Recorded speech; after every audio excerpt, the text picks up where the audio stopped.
Barangay LS 97.1 Forever. Mga kwento ng pag-ibig, kwento ng pag-asa at mga kwento ng buhay dito sa Barangay Love Stories. Love Stories.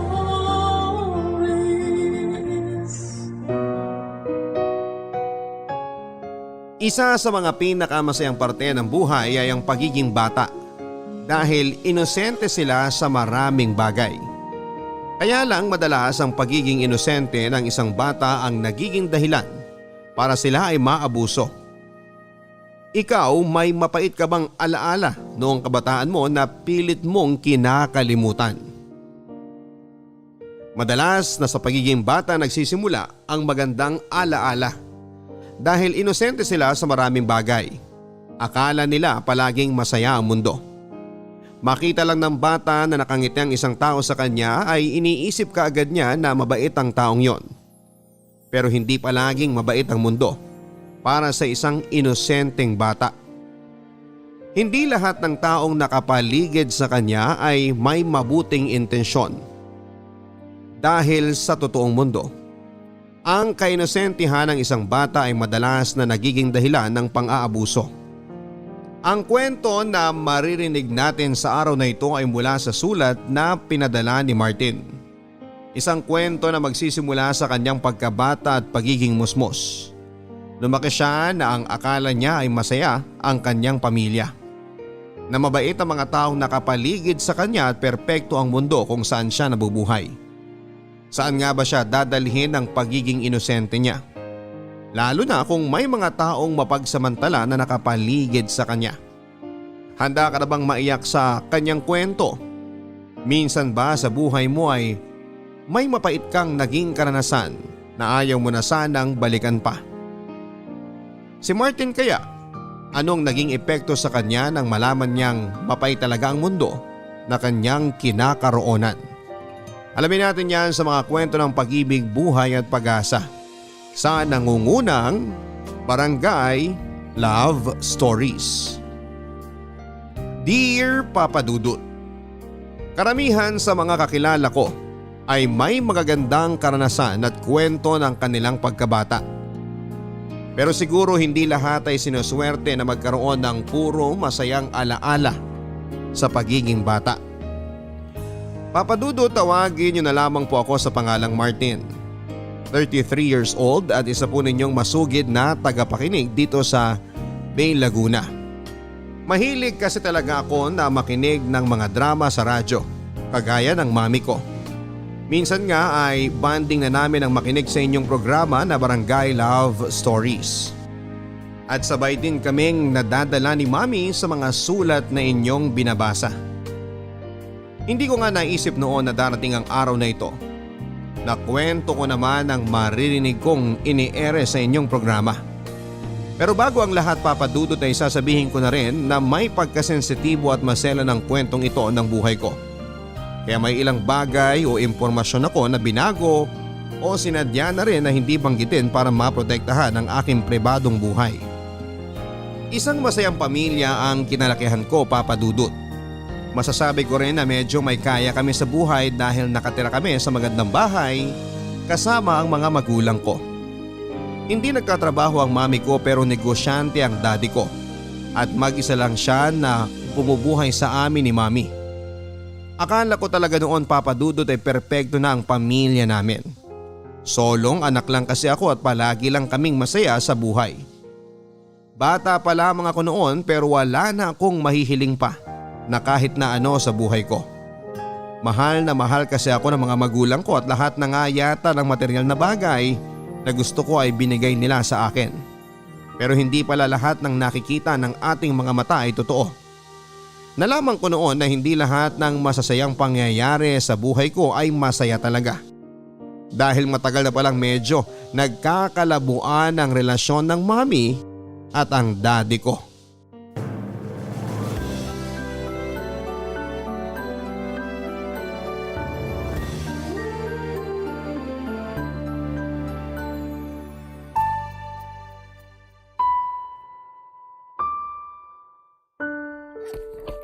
Mami, ano pong ginagawa niyo? Iniimpake ko na tong mga gamit natin, Martin. Pero bakit po kayo nag-iimpake? Dahil aalis na tayo sa bahay na to. Mami, hindi ko po maintindihan. Bakit kailangan po nating umalis? Mamaya ko na lang ipapaliwanag sa iyo ang lahat. Tulungan mo na lang muna akong mag-ayos ng mga gamit nating dalawa. Iabot mo sa akin ang mga gamit mo na gusto mong dali natin pag alis natin dito sa bahay. Sige po.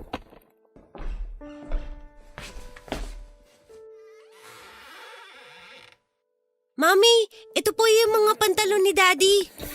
Hindi kasama yan sa mga iimpake natin na gamit. Ito po ang mga damit niya. Ano ba, Martin? Yung mga damit mo lang ang pinapakuha ko. Gamit lang nating dalawang kailangan kong iimpake ngayon. Pero bakit hindi po natin isasamang gamit ni Daddy? Dahil hindi natin siya kasama sa gagawin natin pag-alis sa bahay na to. Po? Bakit po, Mami? Martin, hindi ko na kayang ginagawa ng daddy mo sa akin. Hindi ko na kayang paulit-ulit niyang pambababae. Pero Mami, mahal naman po kayo ni Daddy, di ba? Mahal tayo ni Daddy. Masaya pa nga tayo na magkakasamang nanood ng sine nung isang araw. Anak, hindi na ako masaya sa daddy mo. Dahil hindi ko na kayang tanggapin ang ginagawa niya sa akin. Ilang ulit ko na siyang nahuhuli na may ibang babae. Ilang ulit ko na rin siyang pinapatawad. Pero hindi na sa pagkakataon na to, Martin. Pero ayoko po na maghiwalay kayo ni Daddy. Ayoko rin naman sana eh. Pero ito ang kailangan. Hindi niyo na po ba mahal si Daddy? Mahal ko ang daddy mo. Mahal na mahal. Kaya nga natiis ko ang ilang beses na panluloko niya sa akin eh. Pero hindi pwedeng habang buhay na lang tayo na ganito. Pagod na kasi ko, Martin. Pagod na akong umiyak at masaktan ng dahil sa daddy mo. Mami, huwag na po kayo umiyak. Martin, sorry ha.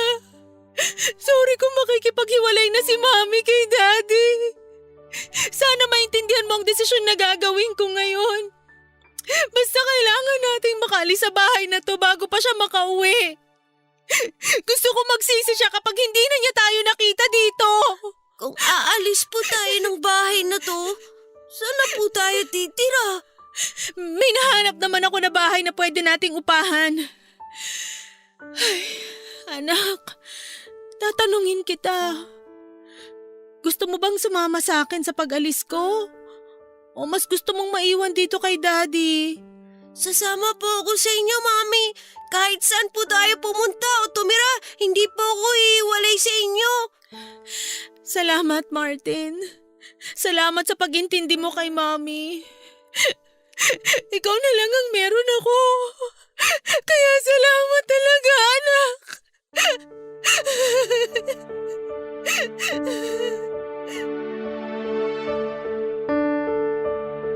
Papadudot 8 years old pa lamang ako nang maghiwalay ang mga magulang ko. Tumatak na sa isipan ko noon kung gaano kasamang tao ang daddy ko. Kaya pala may mga oras na nakikita kong umiiyak si Mami sa kwarto o kusina ng bahay namin. Dahil pala yon sa pambababae ni daddy at panloloko sa kanya. Minsan din ay naririnig ko na nagsisigawan sila sa loob ng kwarto nila. Hindi ko lang masyado maintindihan kung ano ba ang pinag-aawayan nila. Basta palagi na lang naaalis si daddy ng bahay noon at may iwan na umiiyak si Mami. Nang araw na yon, Papadudot, ay umalis na nga kami ni Mami dala ang 3 malalaking bag. Marami pa sana akong damit na gustong dalhin noon. Marami pa akong gustong laruan na bitbitin noon. Pero sinabi ni Mami na papalitan na lang daw niya ang mga yon oras na makahanap siya ng trabaho. Kaya hindi ko na rin pinilit pa ang gusto kong mangyari. Mula sa malaking bahay na tinitirhan namin kasama si Daddy ay lumipat kami ni Mami sa maliit na bahay na isa lang ang kwarto. Maliit din ang kusina noon, pati na rin ang sala. At nang makapasok kami sa bahay na yon, muli na namang umiyak ang Mami ko, Papadudot. Halos gabi-gabi po siya na ganon sa tuwing magkasama kami. Kaya tuwing umaga ay pugtong-pugto ang mga mata ng Mami ko.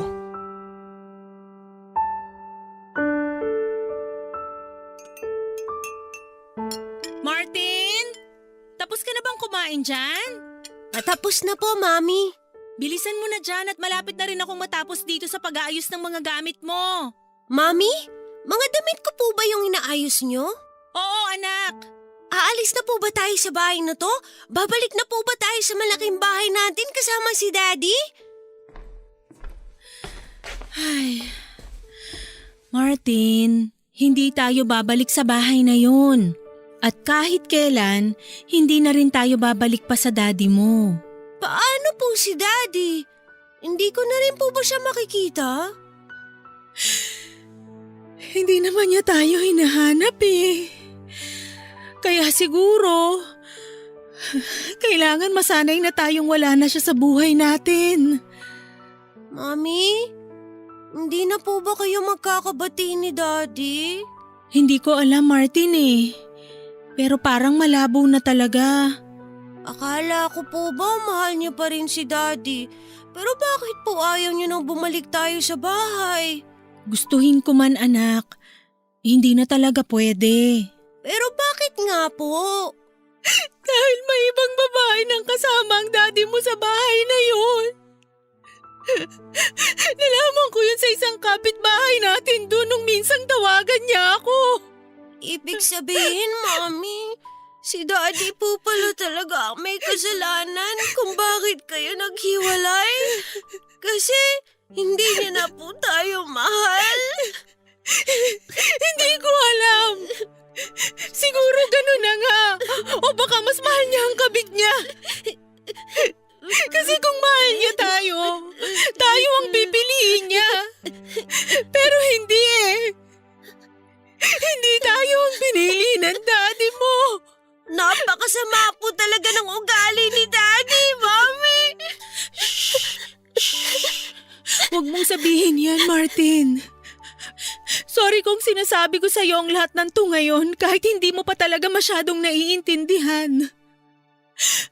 Pero ayoko sanang magtanim ka ng galit sa daddy mo.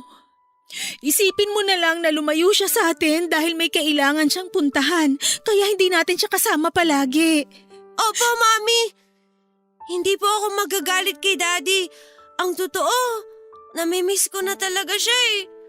Namimiss ko na po yung mga oras na magkakasama tayo dati. Kailangan mo nang sanayin ang sarili mo na wala na ang daddy mo. Huwag ka mag-alala. Hinding-hindi ka naman pababayaan ni Mami eh. Pero saan po tayo pupunta ngayon? Bakit niyo po inaayos ulit ang mga gamit natin? Ilang araw pa lang po tayo dito sa tinitira natin. Gamit mo lang ang inaayos ko, Martin. Dahil dun ka muna sa lola mo titira. Malapit naman na ang bakasyon kaya habang pumapasok ka sa school, dun ka muna sa kanila para may nag-aasikaso sa'yo. Susunduin niyo rin naman po ako kaagad, di ba? Ayoko po kasi na mapalayo sa inyo ng matagal. Oo naman, syempre. Isang linggo ka lang doon at tuwing Sabado at Linggo, kasama mo ko dito. Kaya magpapakabait ka kina Lola ha. Huwag ka magpapasaway sa kanila. Opo, susundin ko po ang lahat ng bilin niyo sa akin. Pero Mami, may tanong po ako. Ano yun, Martin? Broken family na po ba ang tawag sa atin? Ay, oo anak. Pero ito ang tatandaan mo. Gagawin ko talaga ang lahat para maging isang mabuting magulang sa'yo. Ipaparamdam ko sa'yo na sapat na ang pagmamahal ko para hindi mo hanapin ang daddy mo.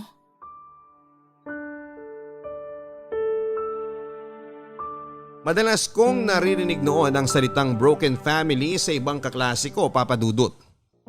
Ang ibig sabihin daw noon ay magkahiwalay na ang kani-kanilang mga magulang. Ang iba sa mga kaklase ko ay malungkot kapag nagpag-uusapan yon. Ang iba naman ay masaya at meron din na parang wala nang pakialam. At sa parte ko noon, Papa Dudut, ay labis po talaga akong nalungkot. Masayang pamilya nga kasi ang kinagisnan ko at ang akala ko ay perpekto na kami. Palagi ko pang iniinggit ang ibang kaklase ko sa tuwing nagbabakasyon kami ni na daddy at mami sa malayo. Palagi kong pinagyayabang na masaya kaming buong pamilya. Hindi ko nai-imagine noon na darating ang araw. Napapasok ako sa eskwelahan at tatanungin ako ng mga kaklase ko Nang, "Uy Martin, naghiwalay na raw ang daddy at mami mo. Saan ka ngayon nakatira? Sa mami mo o sa daddy mo? Bakit sila naghiwalay?" At ang paulit-ulit na tanong sa akin, broken family na rin ba kayo kagaya ng ibang kaklase natin dito? Wala na akong masagot noon, Papa Dudut, dahil hindi ko pa talaga masyadong naiintindihan ang nangyayari sa pamilya namin. At umaasa pa rin ako na magkakaayos pa rin ang mga magulang ko. Umaasa ako noon na magiging masaya muli kami kagaya ng dati. Pero yung munting pangarap at pag-asa ko na yon ay hindi na nagkatotoo pa kahit kailan, Papa Dudut. Papa Dudut, habang nag-aasikaso noon ng mga requirement para sa trabaho si Mami ay iniiwanan niya muna ako sa lola ko. Si Lola ang nag-aasikaso sa akin bago ako pumasok sa school. At sa tuwing Sabado ay susunduin ako ni Mami at siya naman ang kasama ko hanggang Lunes ng umaga. Mula rin nang maghiwalay ang mga magulang ko ay hindi ko na nakita pa si Daddy, Papa Dudut. Wala na siyang tawag sa bahay o kahit pagdalaw man lang na ginawa sa amin. Hindi ako sigurado kung hindi niya na lang ba alam kung saan kami nakatira o baka naman hindi lang talaga niya gusto na makita kami. Dahil hindi na talaga siya nag-effort na hanapin pa kami. Paminsan-minsan ay nakikita ko pa rin si Mami na umiiyak. Madalas ay tinatago niya yon sa akin. Naririnig ko na lamang siya na umiiyak sa loob ng banyo o kaya ay sa may kusina ng bahay. Alam ko na ayaw niyang ipakita sa akin na mahina siya. Kaya pilit na lang niyang sinasarili ang lahat ng sakit na nararamdaman niya nang dahil kay Daddy. Nang maging bakasyon na sa school namin ay sakto namang kailangan ni Lola nang umuwi sa probinsya nila. May trabaho na noon si Mami pero ayaw niyang maiwan ako na mag-isa sa bahay. Kaya naghanap siya ng ibang kamag-anak namin kung saan ay pwede akong ihabilin habang nasa trabaho pa siya.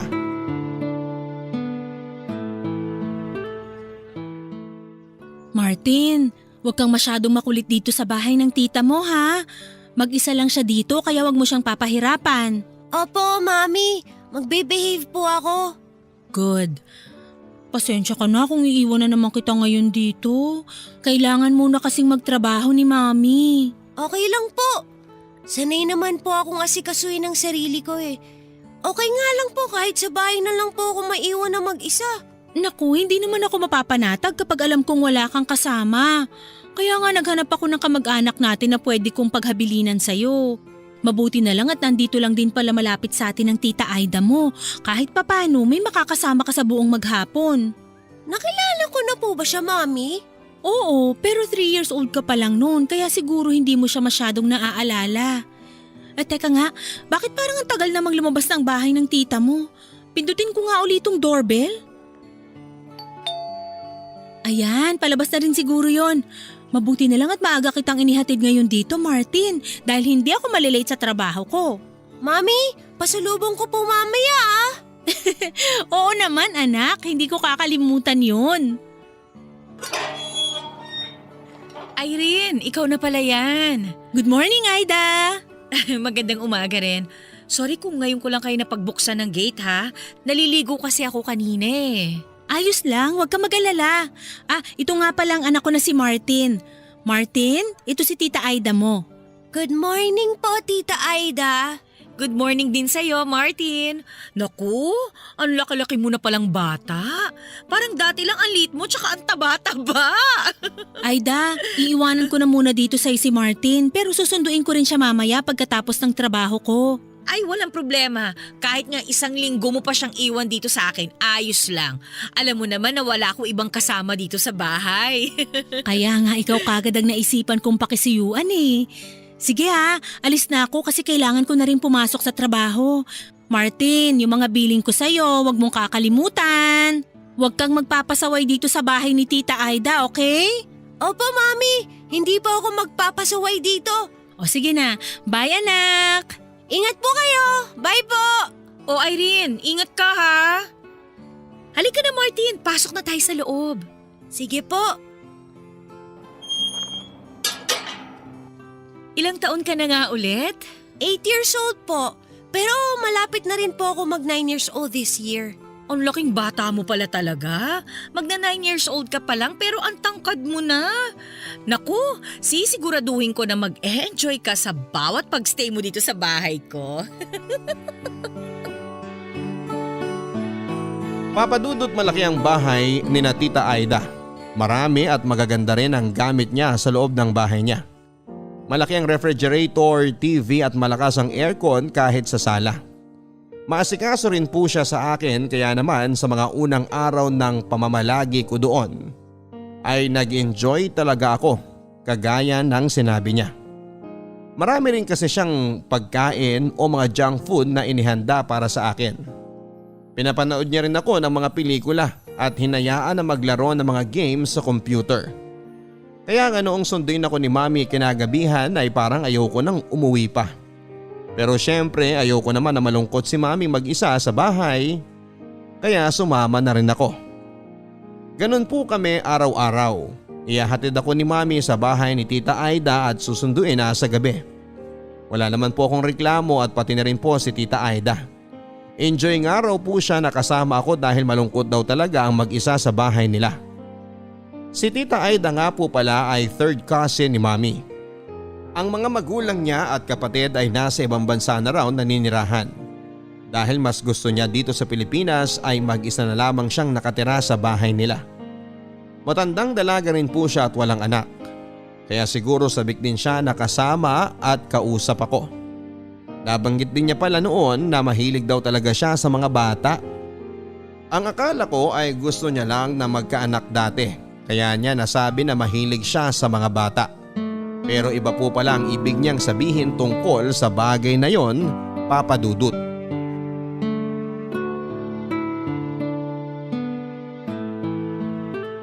Ano, sigurado ka ba na hindi ka man lang magkakape bago ka umalis, Irene? Oo, Aida. Baka kasi matraffic pa ako papunta sa trabaho ko. Okay, sige, ikaw ang bahala. Pasensya na uli sa abala ngayon. Huwag ka mag-alala, matatapos na naman na ang bakasyon ni na Martin. Ano ka ba? Hindi abala sa akin si Martin. Natutuwa nga ako at may kasakasama ako dito sa bahay eh. Basta makakabawi rin ako sa'yo lalo na at mabilis akong naregular sa trabaho ko. Huwag mo isipin ang pagbawi na yan. Pagbutihin mo na lang ang pagtatrabaho mo para mapabuti na rin ulit ang buhay niyo ng anak mo. Yan talaga ang ginagawa ko ngayon. Salamat uli, Aida. O Martin, aalis na ako. Magpapakabait ka uli dito sa bahay ng tita mo. Opo, Mami. Palagi naman po ako mabait dito eh. Ingat po kayo. Bye! Thank you, anak. Paalam muna sa inyo. Mag-iingat ka, Irene, ha? Sige, Aida. Salamat uli, ha?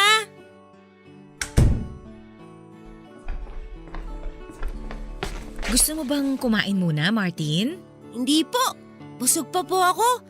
Nag-almusal po kasi kami ni Mami kanina bago umalis ng bahay. Okay, pero anong gusto mong gawin ngayon habang naglilinis ako ng bahay?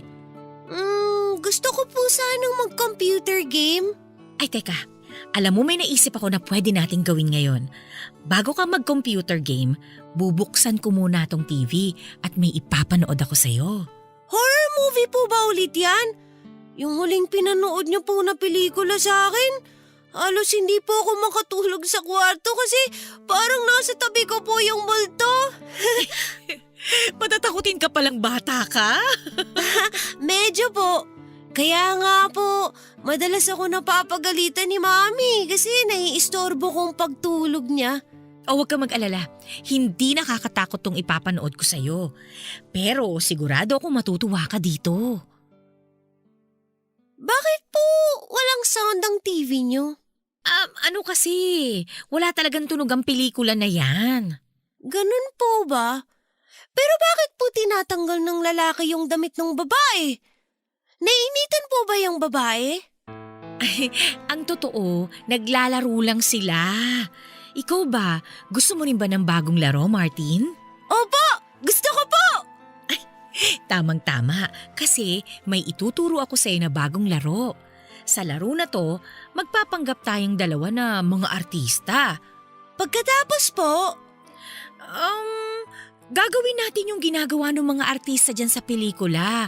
Para kunwari, mga artista din tayo. O ano, gets mo ba?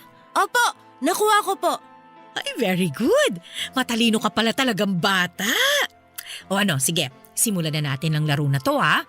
Wala nang damit yung lalaki sa pelikula kaya tatanggalin ko na rin ang damit mo, Martin ha. At gagawin mo ang lahat ng gagawin ng lalaki sa pelikula na pinapanood natin.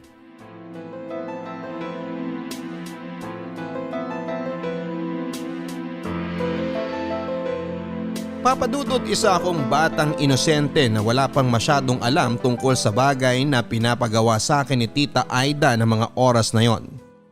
Nang sabihin niya na kailangan niyang makita ang katawan ko ay nahiya pa talaga ako noon kaya umayaw ako. Pero nakumbinsi niya rin ako na pumayag nang sabihin niya na walang masama na makita niya ang katawan ko kasi lalaki naman ako at tita ko siya. Wala raw pong masama sa ginagawa namin ng mga oras na yon. At yun na nga ang pinaniwalaan ko. Kagaya ng sinabi niya ay ginawa namin ang lahat ng ginagawa ng mga artista sa video na nasa TV. Umarte kami na parang mga artista. At yun po ang pinakaunang beses na nagkaroon ako ng experience. Kakaiba sa pakiramdam na hindi ko maipaliwanag. Bata pa lamang ako noon pero may kung anong kiliti na akong naramdaman. Ang sabi ni Tita Aida ay normal lang daw yon. Normal lang ang mag-init at makiliti sa ganong klase ng laro.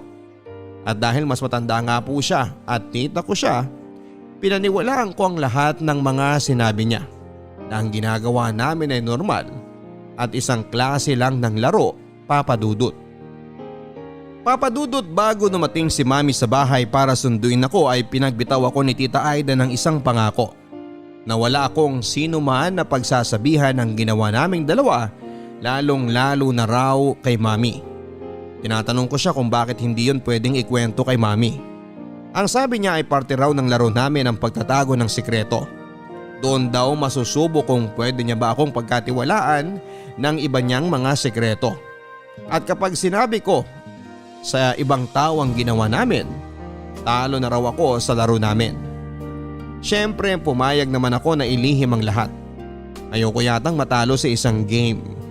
Kaya nangako ako kay Tita Aida na wala akong sino man na pagsasabihan sa ginawa namin.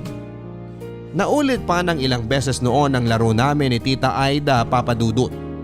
Marami siyang video na pinapanood sa akin at lahat ng yon ay ginagawa o ginagaya namin. May mga oras din na may pinapagawa siya sa akin na wala sa video. At dahil payat ang pangangatawan ko at may kalakihan siyang babae ay medyo nahihirapan ako sa kung ano man ang pinapagawa niya. Ayoko nang banggitin pa kung ano man ang mga bagay na yon. Dahil sa totoo lang ay masyado nang maselan para ikwento ang buong detalye. Basta halos araw-araw na kaming naglalaro ni Tita Aida, papadudot. Kamusta ka dyan sa bahay ng tita mo, Martin? Maayos naman po ako dito. Kayo po, kumain na po ba kayo ng tanghalian? Oo, tapos na. Kaya nga naisipan kitang tawagan ngayong lunch break ko. Ano nga palang ginagawa mo kanina bago ako tumawag? Naglalaro lang po sa computer ni Tita Aida. Naku, mukhang nawiwili ka sa paglalaro mo dyan ah. Oo nga po eh. Ito po kasi yung madalas namin na nilalaro ni Daddy dati. Namimiss mo ba siya, anak? Hindi na po masyado. Kasi nandyan na po kayo palagi, tsaka si Tita Aida. Mabuti naman kung ganon. O sige na Martin, ibababa ko na rin tong tawag at babalik na ako sa trabaho. Gusto niyo po ba makausap muna si Tita Aida? Hindi na at baka magtagal pa ang tsikahan naming dalawa. O sige na, bye Martin! Bye po, Mami! Martin, tapos na ba kayo mag-usap ng mami mo? Opo. O sige, ubusin mo na tong kinakain mo at titingnan ko lang kung sino nagdo-doorbell ha. Sige po, Tita Aida.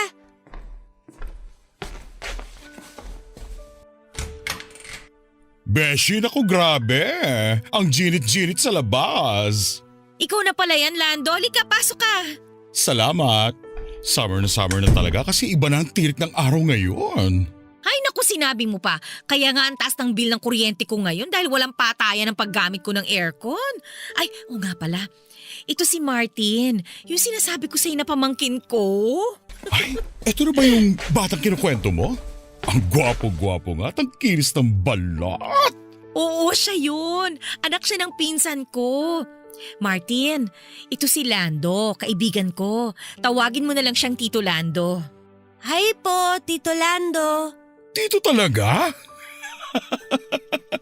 Pero hello din sa'yo, Martin. Ang gwapo-gwapo mong bata. Napakagalang naman pala nitong pamangkin mo, Aida.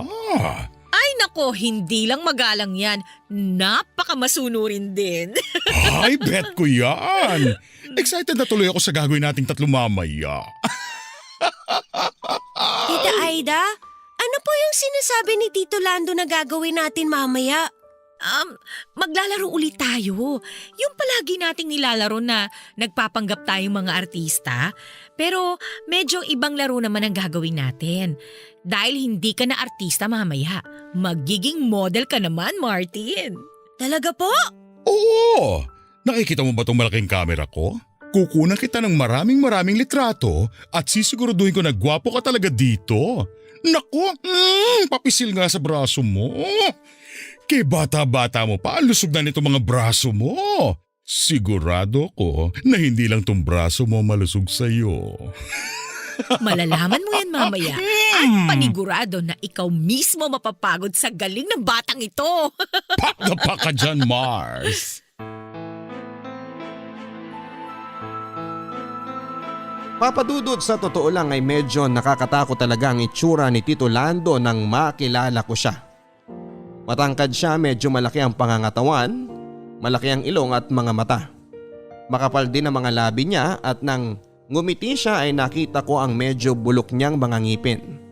May hawak siyang camera noon at parang excited sa laro na sinasabi ni Tita Aida. At dahil bata pa lang ako noon at inosente ay na-excite din ako.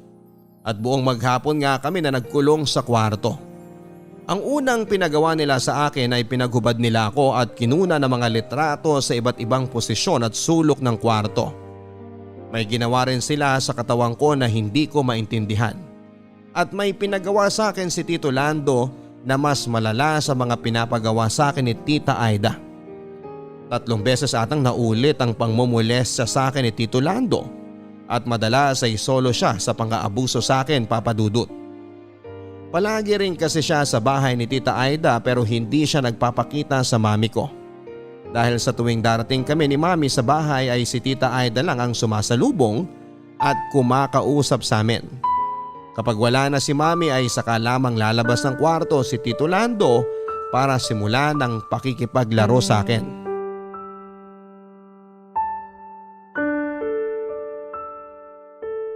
Gusto mo bang kumain muna, Martin? Busog pa po ako, Tita Aida. Ang bilis umalis ng mami mo kanina. May hinahabol po yata siyang meeting kaya nagmamadali na siya eh. Oo nga pala, Martin. Wala ngayon dito si Tito Lando kaya dalawa lang muna tayong maglalaro, ha? Sa loob din po ba ulit ng kwarto? Sa ano ba gusto? Dito na lang po siguro sa sala para po mas maluwag. Medyo nahihirapan po kasi akong kumilos doon kapag nasa ibabaw ko na po kayo eh. O sige, dito na lang tayo sa sala. Ipi-play ko na ulit ang bagong pelikula dito sa TV na gagayahin natin, ha? Sige po, Tita Aida.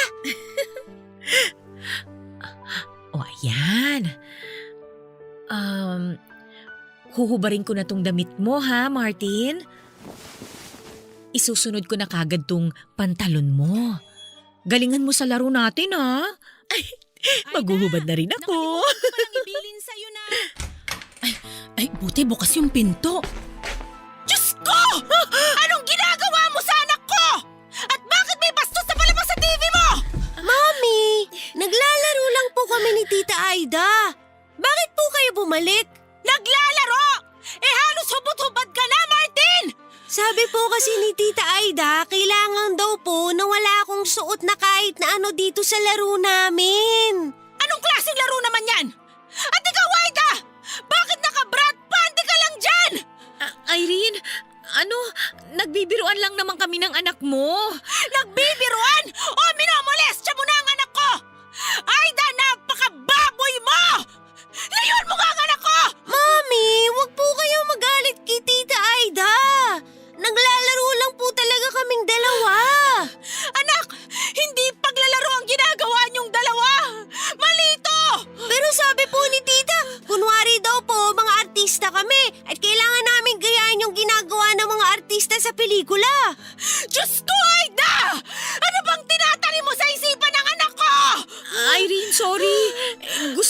bata ang ginagawa namin eh. Di ba Martin? Nag-enjoy ka naman sa paglalaro natin? Gusto niya kasi inosente pa siya at hindi niya alam na mali ito! Mami! Bakit po ba kayo nagagalit kay Tita Aida? Anak, hindi paglalaro ang tawag sa ginagawa nyo! Malaking kasalanan at pagkakamali ito! Niloloko ka lang ng Tita Aida mo! Ay naman, huwag mo naman palakihin to. Dapat hindi ko pinagkatiwala sa'yo ang anak ko, Aida! Ipapakulong kitang baboy ka! Papadudot, gulong-gulo po ang isip ko ng araw na yon. Hindi ko maintindihan kung bakit galit na galit si Mami kay Tita Aida. Habang nagbibihis ako ay minumura niya si Tita Aida at pinagbabantaan na ipapakulong ito. Umuwi kami noon sa bahay at doon ay umiyak na tinatanong sa akin ni Mami kung ano pa raw ba ang ginawa o pinagawa sa akin ni Tita Aida. Ayoko pa sanang sabihin sa kanya ang lahat dahil ang nasa isip ko noon ay naglalaro pa rin kami ni Tita Aida at ayoko nang matalo ako sa laro namin. Ayoko nang baliin ang pangako ko sa kanya. Pero ilang ulit na sinabi ni Mami na mali talaga ang ginawa namin. Lalo na nang ipakita kay Tita Aida ang buong katawan ko na walang kahit na anong saplot. Hindi na raw paglalaro ang ginagawa namin noon at isang kasalanan daw yon at pagkakamali. Kaya kailangan ko raw sabihin sa kanya ang totoo at lahat ng tungkol sa ginagawa namin. Nang ikwento ko na kay Mami kung paano at kailan nagsimula ang laro namin ay mas lalo siyang naiyak. Pero halos umagulhol na rin siya nang banggitin ko sa kanya na may isa pang kasama si Tita Aida na nakikipaglaro sa akin. Ikinuwento ko sa kanya ang tungkol kay Tito Lando. Ang pagkuha sa akin ito ng mga litrato hanggang sa mga ginawa nito sa katawan ko habang nakakulong kami sa loob ng kwarto. Doon ako niyakap ng mahigpit ni Mami at paulit-ulit siyang nagsorry sa akin. Hindi niya raw dapat na pinabayaan na mamoles siya ako. Hindi niya raw ako dapat ipinagkatiwala sa ibang tao. Guluman ang isip ko noon, Papadudot. Unti-unti ko nang naintindihan na hindi talaga tama ang lahat ng mga pinagawa sa akin ni Tito Lando at Tita Aida. Papadudot, hindi na po naging malinaw sa akin ang mga detalye ng ginawang pagdedemanda ni Mami kina Tita Aida at Tito Lando. Basta ang alam ko po ay nagsampa siya ng kaso sa kanila. Ilang ulit din na may kumakausap sa akin tungkol sa nangyari, iba't ibang tao at paulit-ulit lamang ang mga tanong na ibinibigay nila sa akin. Sawang-sawa na nga akong magkwento noon dahil pati ang sagot na ibinibigay ko sa kanilang lahat ay paulit-ulit lang din. Ang natatandaan ko ay matagal din akong hindi nakapasok sa school noon. Hanggang sa lumipat na nga kami ng bahay ni Mami at nag-transfer kami sa ibang school. Hindi na niya ako hinabilin pa sa ibang tao at sa bahay niya na rin pinatira ang lola ko na palagi kong kasama. Pagkalipas ng halos isang taon ay unti-unti ko nang nakalimutan ang lahat. At nang makita ni Mami na parang wala na sa alaala ko ang ginawa sa akin ni Tita Aida at Tito Lando, ay umalis siya ng bansa at nagtrabaho sa Italy. Doon po muling gumanda ang buhay namin dahil nakalipat na kami ni Lola sa mas malaki at mas magandang bahay. Itinaguyod ni Mami nang mag-isa ang buhay at pag-aaral ko. Pero Papadudot, hindi po pala talaga ganon kadaling kalimutan ang lahat. Lalo na nang mag-high school na ako. At naaalala ko ang mga pinapagawa sa akin ni Tita Aida at ni Tito Lando. Doon ko tuluyang na-realize na mali nga talaga ang lahat ng yon. Nagamit at namolestya ako ng mga taong pinagkatiwalaan ni Mami. At dahil doon, Papadudot, ay nahirapan ako na magtiwala sa ibang tao. Lalo na sa mga babae. Pakiramdam ko noon lahat ng babae sa paligid ko ay gagamitin at lolokohin lang ako. Kaya naman lahat din ng nakarelasyon ko mula college hanggang sa nagtrabaho na ako ay niloko ko at sinaktan ko lang din.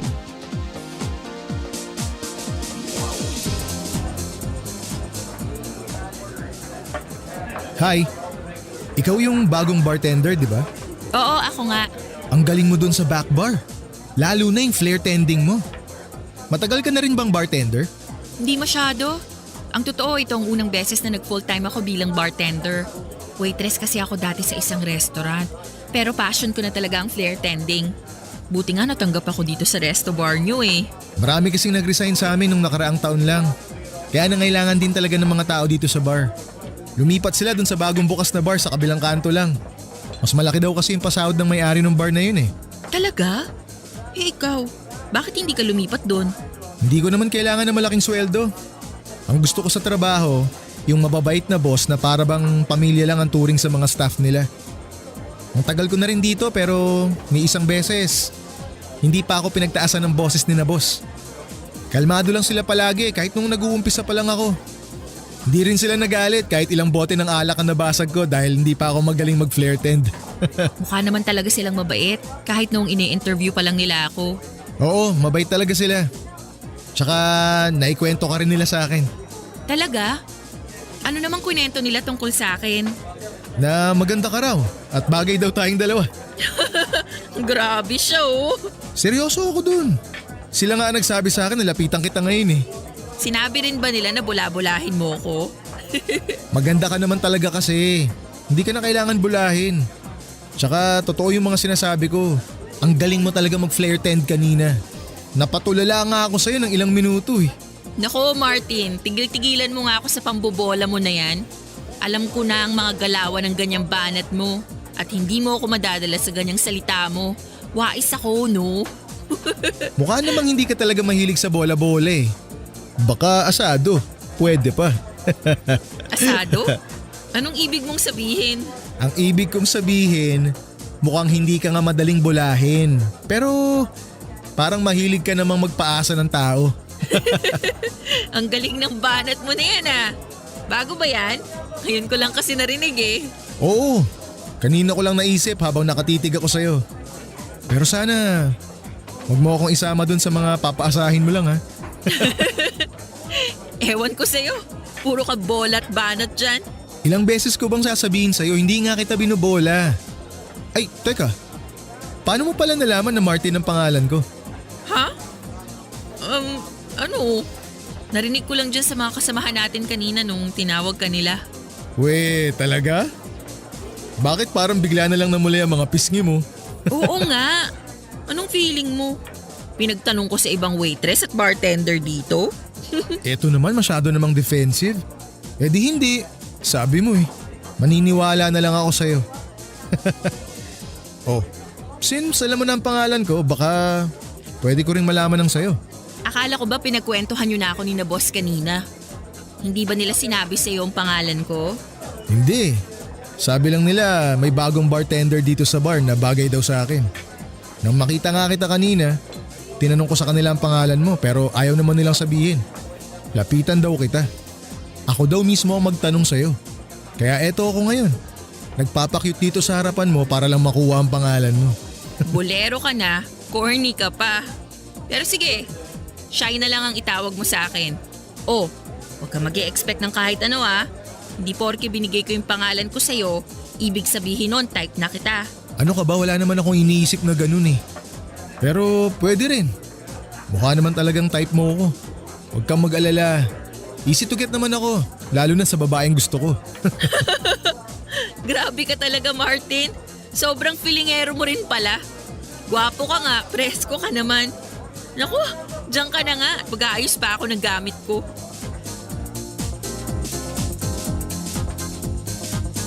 Papadudod si Shai na nga po yata ang pinakamagandang babae na nakilala ko sa tanang buhay ko. Bukod kay Mami. Noong sinabi ko na medyo natulala ako sa kanya habang inihahagis at pinaglalaroan niya ang mga bote ng alak. Hindi yon pambobol lang. Dahil totoo na ilang minuto akong natulala sa magandang mukha niya ng mga oras na yon. Maliit na babae lang siya papadudot. Maputi at makinis ang kutis. Singkit ang mga mata at matangos pa ang ilong. Mukha talaga siyang legit na Koreana sa itsura niya. Pero hindi lang yon ang naging dahilan para lalo akong magkagusto sa kanya.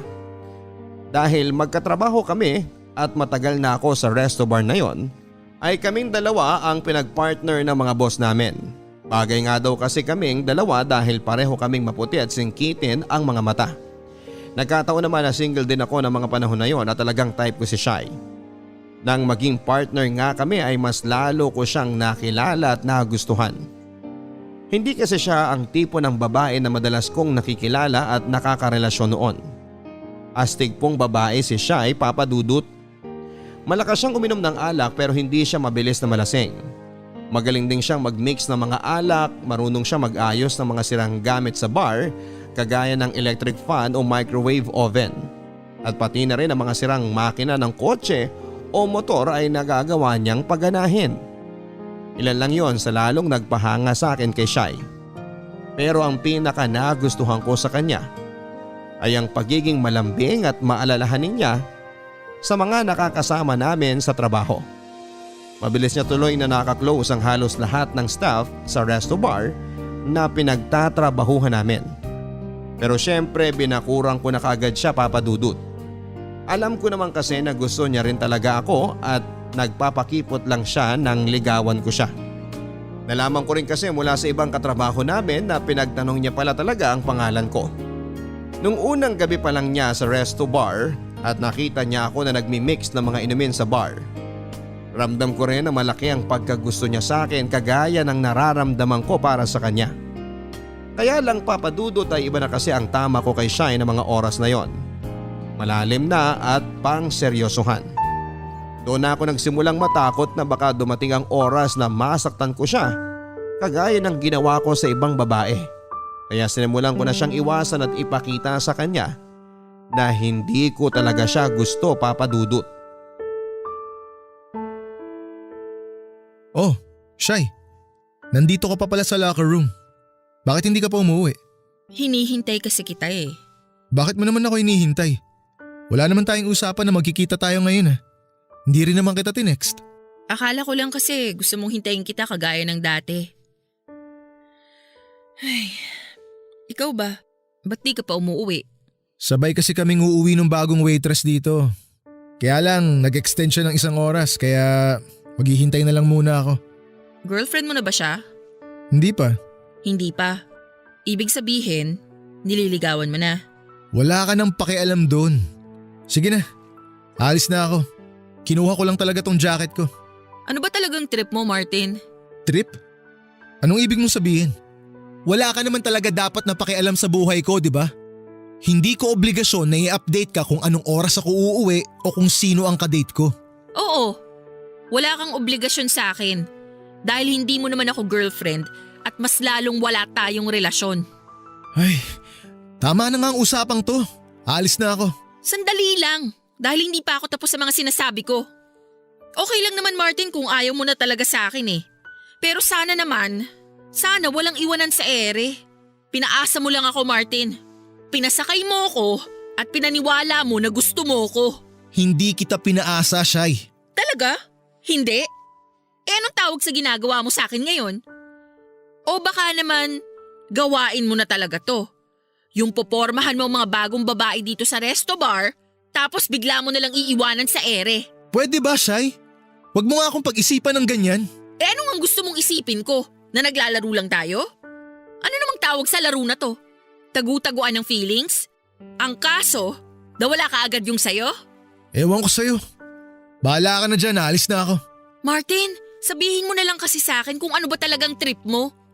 Kaya ko namang mag-adjust eh. Kaya kong lumayo kung talagang hindi mo na ako gusto. Pero huwag naman sanang ganito. Wala namang iwanan sa ere pagkatapos mo kong pakiligin ng ilang buwan. Kung ayaw mo na sa akin, sabihin mo na ngayon para… Gusto kita, Shai. Okay na?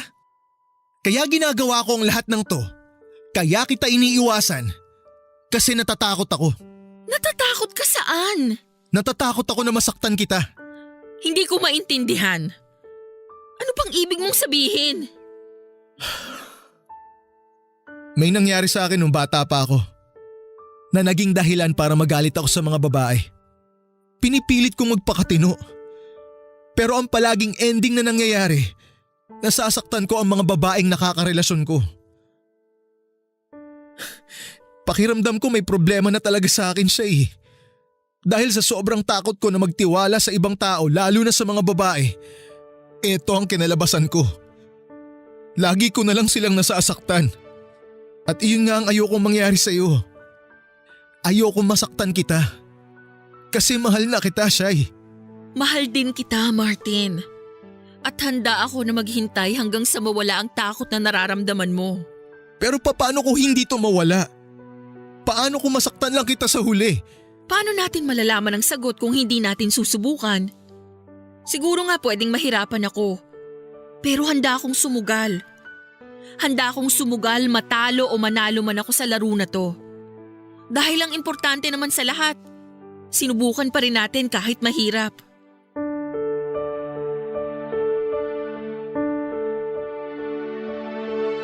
Papadudot, hindi naman talaga natin malalaman ang sagot sa mga tanong kung hindi natin ito susubukan na hanapin. At yun nga ang ginawa namin ni Shai. Dahil hindi rin naman totoo ang sinasabi ko sa kanya noon na dinedate ko ang bagong waitress sa bar namin, ay muli kaming nagkaayos. At bukod sa takot na naramdaman ko, ay wala nang ibang naging balakid sa relasyon naming dalawa. Nagsimula na ring mawala kahit papaano ang takot ko na magtiwala sa ibang tao. Naging gago po talaga ako noon at maraming nasakta na babae. Pero nang dahil kay Shai, nagawa ko ring magbago sa wakas. Opo, Papa Dudut.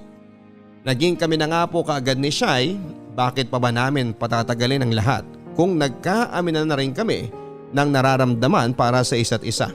At sa unang buwan pa lamang ng relasyon naming dalawa ay sinabi ko na sa kanya ang lahat ng natatandaan ko tungkol sa nakaraan ko. Kinuwento ko sa kanya ang ginawang pang-aabuso ni na Tita Aida at Tito Lando sa kainosentehan ko noong bata pa lamang ako. Naiyak si Shai nang marinig niya ang buong kwento ko. Kahit ako ay naiyak na rin dahil hindi talaga biro na balikan para sa akin ang mga nangyari noong bata pa lamang ako. Nang umuwi na dito si Mami sa Pilipinas ay pinakilala ko na sa kanya ang girlfriend ko. Si Shai po ang kauna-unahang babae na pinakilala ko ng formal sa mami ko bilang kasintahan ko. Kaya alam ni Mami na seryoso ako sa relasyon naming dalawa. Nang wala na si Shai noon sa bahay ay nag-usap kami ni Mami. Tinanong niya sa akin kung alam na raw ba ni Shai ang tungkol sa nakaraan ko. Sinabi ko sa kanya na oo. At si Shai ang dahilan kung bakit unti-unti ko nang napapatawad ang mga taong umabuso sa akin. Doon ay sinabi sa akin ni Mami ang nangyari kina Tito Lando at Tita Aida. Si Tito Lando ay matagal na raw patay dahil sinaksak raw ito ng isang binatilyong sinubukan itong molestyahin. Ilang taon na ang nakakaraan. Hindi raw kasi ito nakulong at sinubukan na magtago. Si Tita Aida naman ay matagal nang nakalaya pero hanggang ngayon ay nakikipaglaban sa sakit niyang cervical cancer. Siguro nga ay mahirap talaga na makuha ang katarungan sa anumang panig ng mundo. Pero naniniwala ako sa karma. Mapabuti o masama man ang ginawa ng isang tao, doble o triple ang balik nito sa kanila. At anuman ang sinapit ni na Tito Lando at Tita Aida sa mga buhay nila, karma na rin nila yon sa kung anuman ang kasalanan na nagawa nila. Papadudot, totoo talaga ang sinasabi ng iba na mabilis magpatawad pero mahirap ang makalimot sa kasalanan na ginawa sa atin ng ibang tao. Pero dahil kina Mami at Shai na nagparamdam sa akin ng tunay na pagmamahal, mula sa umpisa ay nagawa ko ng kalimutan kahit paano ang mapait kong nakaraan. Oo, may kirot pa rin dito sa dibdib ko dahil napagsamantalahan ang kainosentehan ko noon. Hindi na rin siguro mawawala yon. Ang mahalaga naman ngayon ay natuto na ako na magmahal muli at magtiwala sa ibang tao. Ilang taon na rin ang relasyon namin ni Shai ngayon, Papa Dudut. Hindi perfect ang lahat dahil may mga oras na nag-aaway din kami. Pero pinapatatag ng pag-aaway namin ang relasyon naming dalawa. At nang dahil sa kanya, ilang taon na ring patuloy na magaan ang pakiramdam ko dito sa dibdib ko. Dito ko na rin po tinatapos ang sulat ko, Papa Dudut. At sa totoo lang ay malaki ang muling nabawa sa bigat na nararamdaman ko dito sa dibdib ko nang matapos ko na itong sulat ko. Ganito pala ang pakiramdam kapag nailabas ko sa ibang tao ang isang mapait na kwento ng buhay ko. Sana marami pa kayong mahikayat na kabarangay na mag-share din ng kani-kanilang kwento. Hindi lang para makapagbigay ng inspirasyon kung hindi para makatulong sa kanila emotionally and mentally. Minsan kasi ay okay din yung nakakapagkwento ka sa ibang tao kahit sa ganitong paraan lang. Isang malaking tulong yon na mapagaan ang loob natin at makahinga na tayo ng maluwag dahil handa na tayong kalimutan ng isang parte ng ating nakaraan. Hanggang dito na lamang ang inyong forever kapuso at kabarangay, Martin. Madalas na naaabuso ang mahihina dahil hindi nila kayang ipaglaban ang kani-kanilang sarili. At napagsasamantalahan naman ng mga inosente na wala pang masyadong alam sa totoong galawan sa mundo. Lahat tayo ay dumadaan sa mga pagsubok ng buhay at ito ang nagpapatatag sa atin bilang isang tao. Pero sa nangyari sa iyo, Martin, ang mga pagsubok na pinagdaanan mo ang halos humubog sa buong pagkatao mo. Kaya naging mahirap talaga para sa iyo ang magtiwala sa iba dahil pakiramdam mo ay palagi ka lang nilang gagamitin at sasaktang muli. Hindi rin kita masisisi kung nahirapan ka man noong magtiwala at magmahal dahil lahat yon ay bunga ng iyong nakaraan. Pero syempre hindi tayo hahayaan ng buong may kapal na habang buhay na magdusa at dalhin ang bigat sa ating mga dibdib. Kaya siguro dumating sa buhay mo si Shai ay para maging daan at dahilan na matutunan mo na muling magmahal. Lahat naman ng mga nagiging kasalanan natin ay may nakalaan na kaparusahan. Hindi man sa mundong ito, alam natin na may naghihintay na kapalit sa kasamaan na ginawa ng bawat tao. Mabuti na lang talaga at nagawa mo ring magpatawad. Dahil daan yan para mabilis na maghilom ang malalim na sugat na dulot ng isang masamang alaala. Maraming salamat sa pagbabahagi mo ng kwento kung paano ka natutong tumayo sa gitna ng madilim na kahapon. Sigurado ako na nakapag-iwan ang kwento mo ng inspirasyon para sa karamihan, lalo na sa mga kabarangay natin na dumaan din sa ganoong kabigat na sitwasyon. Dalangin ko na mas lalo ka pang maging matatag sa paglipas ng panahon.